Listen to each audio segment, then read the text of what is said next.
Students, तो आज फिर हम लोग हाजिर हैं मोल कॉन्सेप्ट की दूसरी क्लास लेके। फर्स्ट क्लास में हमने डिस्कस किया था बेसिक मोल क्या होता है। मोल क्या होता है? Avogadro number. मोल एक क्वांटिटी है, जैसे एक दर्जन में 12 होते हैं, एक पेयर में 2 होता है, वैसे एक मोल में 6.0223 इंटू 10⁻23 पार्टिकल्स होते हैं। और पार्टिकल्स का मतलब क्या होता है Radhika? Atoms, molecules, ions, electrons, protons और न्यूट्रॉन्स होता है ना। अच्छा, फिर हमने देखा था, मतलब जो जो हमने डिराइव किया था फॉर्मूला देखिए, याद रखना तो चाहिए ही, लेकिन कैसे डिराइव होता है ये भी पता होना चाहिए। फॉर्मूला लिस्ट हम लोग देखते हैं। ओके, तो फॉर्मूला लिस्ट में सबसे पहले मैं जिससे पूछूंगा वो बताएगा, ठीक है ना?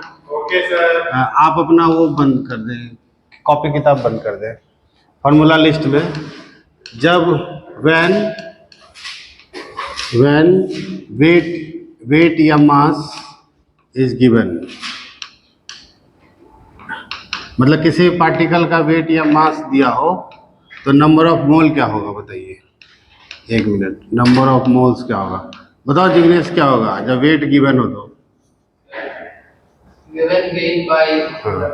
गिवन वेट और given weight, please don't clap, given weight by molar मास। अच्छा, मोलर मास क्या होता है जिग्नेश? किसी भी पार्टिकल के एक मोल का, किसी भी पार्टिकल के एक मोल का मास को क्या कहते हैं? Molar mass. ओके, आदित्य तुम बताओ, मुझे बताओ बेटा कि अगर नंबर ऑफ मोल्स ही दिया हो तो रिक्वायर्ड वेट क्या होगा? रिक्वायर्ड वेट क्या होगा अगर दिया हुआ हो तो क्या होगा बेटा? तुमने देख लिया क्या कॉपी? हाँ, देख लिया। नंबर ऑफ मोल्स, अच्छा कोई बात नहीं, नंबर ऑफ मोल्स, और नंबर ऑफ मोल्स को किससे डिनोट करते हैं जान? स्मॉल एन से ना बेटा, और मोलर मास को कैपिटल एन से। इसको मोलर मास भी लिख सकते हैं, ये कैपिटल एम भी लिख सकते हैं। ओके, चलिए ठीक है। तीसरा है number of particles. Number of particles श्लोक बताएगा। नंबर ऑफ पार्टिकल्स क्या होगा? नंबर ऑफ मोल्स, बैठ जाओ बेटा, number of moles into Avogadro number क्या होता है? Na। मतलब इतनी बड़ी क्वांटिटी को नहीं लिखना है तो उसको Na लिखता है। अगर वेट गिवन हो तो नंबर ऑफ पार्टिकल्स क्या होगा? रोनित तुम देख के बता रहे हो, ये गलत बात है भाई, चीटिंग कर रहे हो। बताओ नंबर ऑफ पार्टिकल्स क्या होगा जब वेट गिवन हो तो? नंबर ऑफ पार्टिकल्स क्या रहे? अरे सवाल समझो पहले फिर जवाब दो भाई। वेट गिवन है, नंबर ऑफ पार्टिकल्स बताना है। हम बताएं सर? नहीं नहीं नहीं नहीं, वेट गिवन है, नंबर ऑफ पार्टिकल बताना। अच्छा, जो गिवन वेट होगा, अरे इसमें लगा दो ना रोनित। हम बताते हैं, हम बताएंगे। हाँ बताओ sir, given weight by molar mass number of moles हो गया, हाँ। और number of particles number of moles into Avogadro number. बहुत अच्छे बेटा, given weight by molar mass into Avogadro number. बहुत अच्छे। Given weight upon molar mass into क्या? Avogadro number. ठीक है, तो यहाँ तक आप कॉपी करें और इसको पॉज करो। तो हम लोग 5th नंबर फार्मूला देखते हैं कि अगर क्या दिया हो, अगर नंबर ऑफ पार्टिकल्स पूछे, मतलब इलेक्ट्रॉन, प्रोटॉन, न्यूट्रॉन पूछे, और नंबर ऑफ मॉलिक्यूल्स दिया हुआ हो, तो नंबर ऑफ पार्टिकल्स क्या होगा? मान लीजिए नंबर ऑफ एटम्स पूछे, number of atoms equals to number of molecules, number of molecules, okay, into atomicity. ये अच्छा फॉर्मूला है। देखिए कैसे मैं क्या कह रहा हूँ कि अगर पूछे कि एक वाटर मॉलिक्यूल में कितना एटम है, नंबर ऑफ एटम 3 है। अगर 2 वाटर मॉलिक्यूल अगर हम ले तो इसमें कितना एटम है? तो एक वाटर मॉलिक्यूल में 3 है तो 2 में कितना हो जाएगा? 6। वैसे ही अगर मैं बोलूँ कि एक मोल वाटर मॉलिक्यूल है, एक मोल वाटर मॉलिक्यूल है, तो इसमें कितने टोटल नंबर ऑफ एटम्स होंगे? 3, तो इसका है, और 1 मोल है वाटर, तो 3 × 1 मोल मतलब 3 मोल, है ना। इसको आप ऐसे लिख सकते हैं 3 मोल्स, या ऐसे लिख सकते हैं क्या आदित्य? हाँ, क्या लिख सकते हैं ईशान? 3Na। अच्छा, अगर आपसे पूछे कि टोटल नंबर ऑफ इलेक्ट्रॉन्स बताइए वाटर में, तो टोटल नंबर ऑफ इलेक्ट्रॉन्स क्या होगा? अगर 1 मोल दिया है वाटर का, वाटर के 1 मोल में टोटल नंबर ऑफ इलेक्ट्रॉन्स क्या होगा? रुको मैं पूछूंगा, रोहित तो बताएगा। एक वाटर मॉलिक्यूल में कितना इलेक्ट्रॉन होता है? खड़े हो जाओ। एक वाटर के मॉलिक्यूल में कितना इलेक्ट्रॉन होता है? एक वाटर के मॉलिक्यूल हाँ। में होता है सर आपका 10 इलेक्ट्रॉन। सही बोला आपने। तो एक वाटर में 10 इलेक्ट्रॉन होता है, तो 1 मोल वाटर में कितना होगा?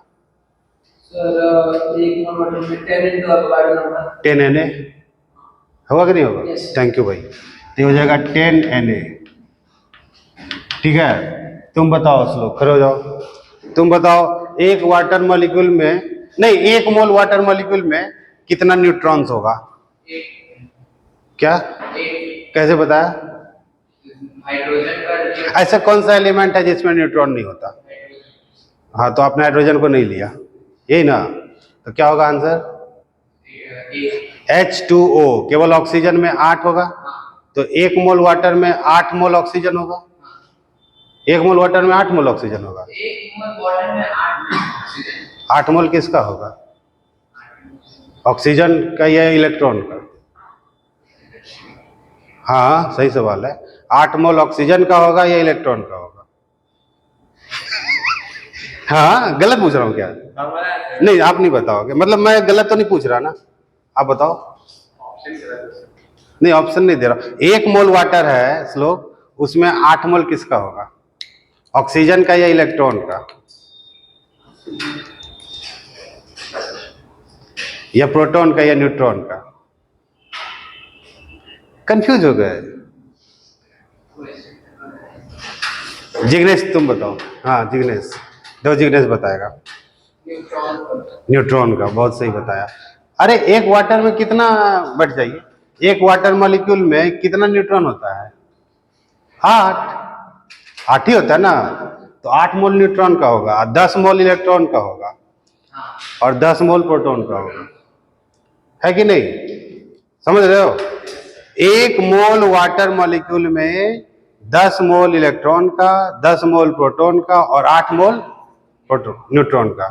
तो ये वाला आप लिखिए, इस पे एक बहुत अच्छा सवाल आया है जेई में, आप लिखिए पहले क्वेश्चन, फिर कीजिएगा। फाइंड द लिखो ना, find the total number of electrons, protons and neutrons. आपको निकालना है total number of electrons, protons and neutrons. पता है क्या बोला है उसमें? 1.1 ग्राम ऑफ, मैं कुछ नहीं बता रहा भाई, 1.1 gram of ammonium ion. IIT JEE में आया, ईयर याद नहीं मुझे, ठीक है। आप बताइए total number of electrons, protons and neutrons in 1.1 gram of ammonium ion. इसके आगे मैं कुछ नहीं बता रहा, ठीक है। तो आप ट्राई करें इसको। तो हमने अभी एक क्वेश्चन पूछा था कि आपको बताना है टोटल नंबर ऑफ इलेक्ट्रॉन्स, ठीक है सान, देखो total number of electrons, protons and neutrons in ammonium ion. तो बहुत सारे बच्चे अमोनियम आयन को NH3 लिख देते हैं। NH3 ना अमोनिया होता है, और ये बोला है अमोनियम आयन, तो क्या बोलेंगे इसको? NH4 और प्लस। तो आप पहले देखो कि एक अमोनियम आयन में कितना इलेक्ट्रॉन, प्रोटॉन और न्यूट्रॉन है, ठीक है। तो एक अमोनियम आयन में अगर आप देखें तो एक अमोनियम आयन में नाइट्रोजन के पास इलेक्ट्रॉन अगर देखें तो नाइट्रोजन के पास 7 हो गया, अब प्लस एक हाइड्रोजन के पास 1, तो 4 हाइड्रोजन है तो 1 × 4, और प्लस का साइन है मतलब एक इलेक्ट्रॉन चला गया, तो 7 × 4 = 11 में से 1 गया 10। प्रोटॉन अगर देखें तो 7 इलेक्ट प्लस ये माइनस से प्रोटॉन पे कोई फर्क पड़ता नहीं, 7 + 4 11। और न्यूट्रॉन अगर देखें तो हाइड्रोजन के पास तो कोई न्यूट्रॉन होता नहीं, तो 7 हो जाएगा। तो एक अमोनिया में ये हाल है, तो आप कितना अमोनिया मॉलिक्यूल है ये तो पता करो। हाँ, तो number of moles of ammonia कितना है, number of ammonia moles of ammonia, number of mole ammonia, sorry ammonia बोल दिया, number of moles of ammonium ion, ये था ना सवाल में। इसका 1.1 ग्राम है, अपॉन में इसका मोलर मास कितना होगा, 14 और 4 18, ये मोल्स हो गया, है ना। तो टोटल नंबर ऑफ इलेक्ट्रॉन्स अगर देखें तो कितना होगा, total number of electrons in इतना अमोनियम आयन में, टोटल नंबर ऑफ इलेक्ट्रॉन्स अगर हम देखें इन मतलब इक्वल्स टू यहाँ पे दे देता हूँ, तो नंबर ऑफ मोल्स 1.1/18 इंटू एक अमोनियम में कितना इलेक्ट्रॉन है 10 इंटू Na। तो आप जो भी सॉल्व करके आएगा आंसर हो जाएगा। प्रोटॉन्स अगर पूछे तो क्या होगा, टोटल नंबर ऑफ प्रोटॉन्स ये हो जाएगा 1.1/18। अब प्रोटॉन्स कितना होता है 11 इंटू Na। क्या निशान समझ रहे, क्या गलती किया समझ में आया है? तुम्हारा आंसर ये नहीं था, थोड़ा क्या लगता, पूरा ये लगता। हाँ, न्यूट्रॉन्स अगर देखें तो टोटल नंबर ऑफ न्यूट्रॉन्स कितना होगा 1.1/18 इंटू 7, n नहीं Na। ये IIT का सवाल था, ठीक है।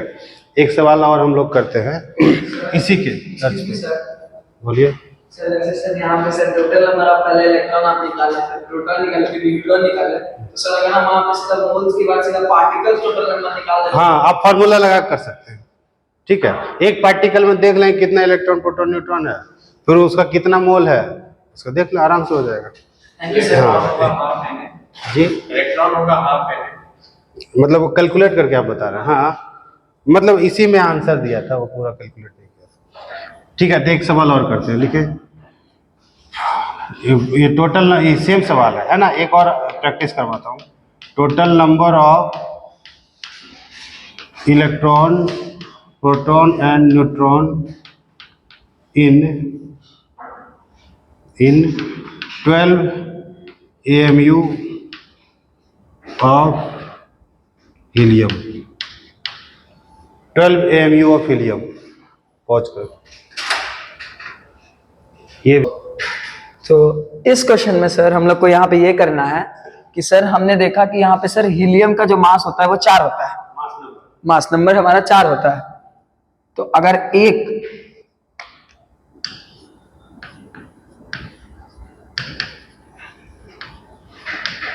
हीलियम एटम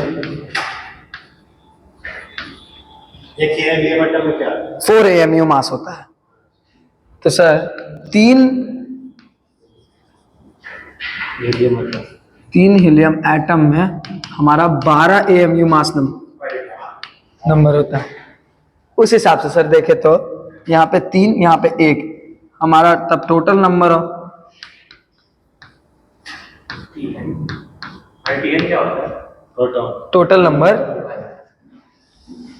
पहले 2 सर प्रोटॉन, और अब यहाँ पे 3 एटम्स है तो 3 यानी 6 protons. Total number of neutrons में पहले वही सेम 2 था, अब 3 आइटम है 6, क्योंकि यहाँ पे कोई चार्ज नहीं होता तो इसमें यहाँ पे चार्ज नहीं लिखेंगे।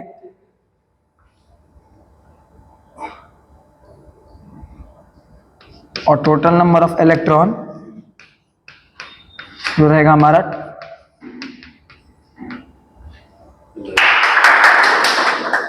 Thank you sir. Thank you Ronit, आपने अच्छा सवाल डिस्कस किया। एक मैं आपसे बात करना चाहता हूँ कि जो फिजिकल केमिस्ट्री की सबसे अच्छी मतलब प्रैक्टिस बुक आती है ना, वो नरेंद्र अवस्थी की आती है। उन्होंने मुझे पैसे नहीं दिए प्रमोट करने के, मैं खुद टीचर हूँ, 14 साल से पढ़ा रहा हूँ, तो मुझे पता है। और एक RC मुखर्जी है, रामचंद्र मुखर्जी, तो ये फिजिकल केमिस्ट्री की बहुत अच्छी बुक है। तो नरेंद्र अवस्थी में थोड़ा इजी करके दिया हुआ है। आरसीएम भी आप बना सकते हैं, आरसीएम बोला जाता है। तो ये दोनों बुक मैं रेकमेंड करूँगा। और समर्थ्या का एक वो है मॉड्यूल है, वो भी बनाए आप, और जो क्लास में डिस्कस होगा प्रीवियस ईयर, IIT JEE का प्रीवियस ईयर। तो एक नरेंद्र अवस्थी से सवाल है, आप लिखें, calculate number of neutrons, write down, calculate total number of neutrons present in, total number of neutrons present in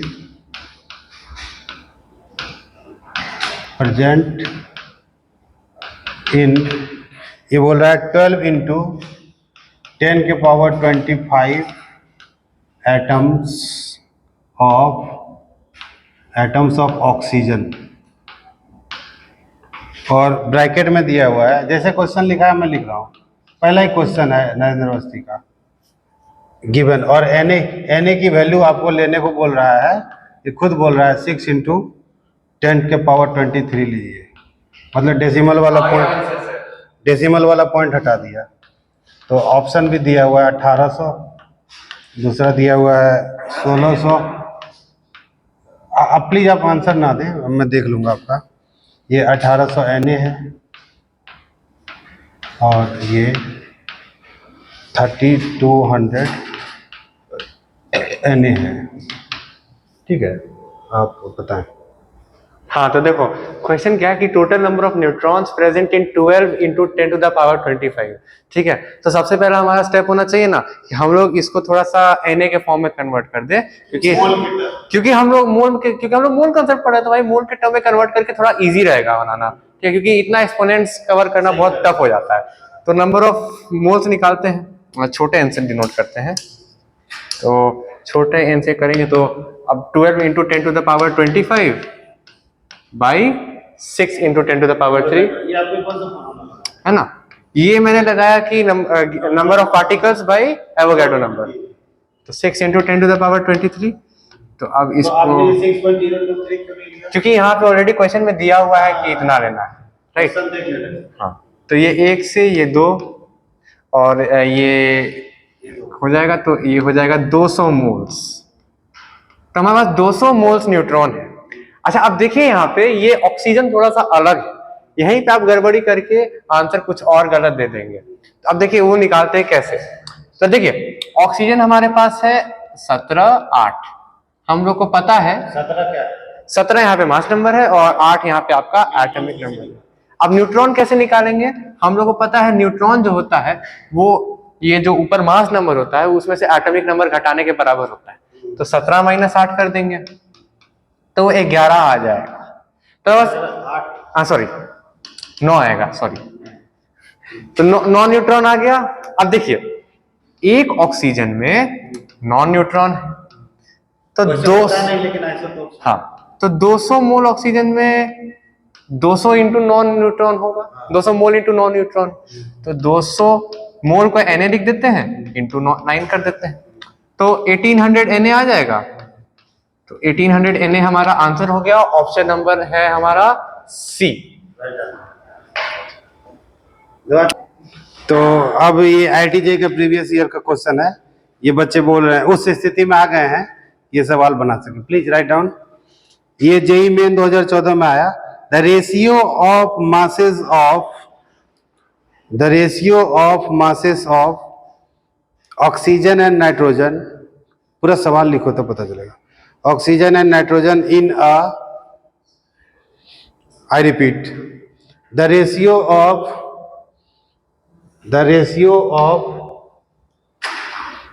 masses of oxygen and nitrogen in a particular gaseous mixture is 1:4। मतलब एक gaseous mixture है, उसमें gaseous mixture है तो nitrogen naturally कैसे रहता है, N में या N2 में ऑक्सीजन नेचुरली कैसे रहता है। तो ऑब्वियस सी बात है कि N2:O2 दिया हुआ है। नाइट्रोजन पहले क्या है, पहले ऑक्सीजन है, सॉरी, O2:2 नाइट्रोजन दिया हुआ है, ठीक है, ये दिया हुआ है, ये गैसियस मिक्सचर है, इसमें O2:2 N2 दिया हुआ है। कितना दिया हुआ है, अच्छा ये बोला नहीं है, मतलब बोला 1:4 दिया हुआ है। कह रहा है the ratio of number of their molecules, number of molecules का रेशियो निकालना है। Number of their molecules is, option दिया हुआ है ए में 3:16, बी में दिया हुआ है 1:4, सी में दिया हुआ है 7:32 और डी में दिया हुआ है 1:8। ठीक है, तो ये सवाल आप करें। अच्छा, ये O2:N2 है, ये क्लियर नहीं किया है, मैंने ऐसे गैस देख के लिख दिया, तो बाकी आप देख लीजिएगा। ठीक है।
तो ये AIEEE का सवाल है, एक और सवाल है, लिखिए आप। How many moles of magnesium phosphate, how many moles of magnesium phosphate, Mg3, formula भी दे दिया जी वाला, कितना दयावान है। How many moles of magnesium phosphate will contain 0.25 mole of oxygen atoms, options हैं, ऑप्शन है 0.02, बी में है 3.125 इंटू 10 के पावर -2, सी में है 1.25 इंटू 10 के पावर -2 और डी में है 2.5 इंटू 10 के पावर -2। बताइए इसका आंसर क्या होगा? Mg3PO4 ठीक। अब हम लोग को पता लगाना है 0.25 मोल्स ऑफ ऑक्सीजन एटम में ये कितना मोल लगेगा। तो हम लोग को 0.25 मोल ऑक्सीजन चाहिए, राइट। अब देखिए, हाँ ठीक है। अब देखिए यहाँ पे ध्यान से, अच्छा देखिए, अच्छा अब देखिए यहाँ पे ध्यान से, फिर से मैं बता देता हूँ, ठीक है। देखिए, एक Mg3PO4 2 में कितना बात मत करिए आप, समझ में नहीं आ रहा था आपको। 8 ऑक्सीजन एटम्स हैं, करेक्ट, यहां तक क्लियर है? ठीक है। तो अब देखिए एक मोल में भी 8 मोल होगा। अच्छा देखिए, यहां पे अगर मैं बाई 8 कर दूं तो इधर भी बाई 8 करना होगा मेरे को, ठीक है। तब यहां पे मेरे पास एक ऑक्सीजन आ गया, म्यूट कर दो, एक ऑक्सीजन आ गया, ठीक है। अब देखिए हम लोगों को कितना चाहिए, 0.25 चाहिए। तो अब इसको 1/4 कर देते हैं, 1/4 की वैल्यू तो 0.25 ही होती है, ठीक है। तो हाँ 0.25, तो अब इधर भी इंटू 4 नीचे करना पड़ेगा। तो अब दोनों तरफ एक मोल मल्टीप्लाई कर देते हैं, ठीक। तो 1 मोल इंटू 1 मोल, ठीक। तब यहां पे क्या आ गया, 0.25 मोल ऑक्सीजन, है ना, और यहां पे 1/32 मोल, और ये जो भी है मैग्नीशियम फॉस्फेट, है ना। तो अब 1/32 मोल ये है। अब 1/32 का जब हम लोग डेसिमल एक्सपेंशन करेंगे तो वो आएगा 0.03125, जिसका मतलब है 3.125 इंटू 10 टू द पावर -2, यानी कि हमारा आंसर होगा बी। वाह, बहुत अच्छा आपने आंसर किया, थैंक यू वेरी मच। तो आज रुक ना, तो पागल हो कह रहे, हाँ तो मैं कह रहा हूँ यार, ये बच्चे वेट करना भाई, ऑन हुआ है। तो थोड़ा ये बच्चे बदमाश है, इसलिए थोड़ा डांटना पड़ता है कंट्रोल में रखने के लिए। तो अगर आपको ये वीडियो अच्छा लगे तो please do share, like share and subscribe, और ऐसे ही वीडियो आते रहेंगे। Thank you.